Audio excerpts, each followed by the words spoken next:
ikaze muri aya makuru ategekanye ikirere cyo kuri uyu wa mbere ni kwigenekerezo rya 2020 mu mwaka wa 2025 mu gatondo hitezwe yuko mu ntara zitari nke ko hazorangwa ikirere kirimo ibicu vyinshi kiretse mu ntara ya Bujumbura, mu Rumonge, i Bururi, mu Ruyigi, i Muyinga, mu Kirundo, Ingozi no mu Kayanza hazorangwa ikirere kirimo izuba n'ibicu bike bike.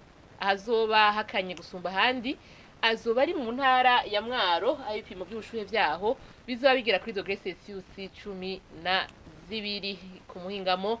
Hitezwe yuko hazogwa imvura mu ntara zitari nke zigize igihugu cacu. Mu ntara Karuzi, i Muyinga no mu Cankuzo iyo mvura ikazoba yumvikanamwo imituragaro. Mu ntara ya Bururi hitezweyo ikirere kizoba kirimo ibicu vyinshi.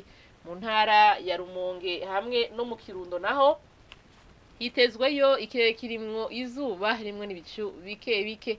Ahazoba hashushe gusumba handi azoba ari mu ntara ya Bujumbura, ibipimo by'ubushuhe vyaho bizoba bigera kuri dogere Celsius 30. Ejo mu gatondo hitezwe yuko izuba rizoseruka igihe cy'isaha 12 zirenga ku minota 5 rirenge igihe cy'isaha 12 zirenga iminota 22 z'umugoroba. Nuko rero ni hana makuru ategekanye ikirere cyo kuri uyu wa mbere agarukiye. Mwakoze mwese kuyakurikira naho ubutaha.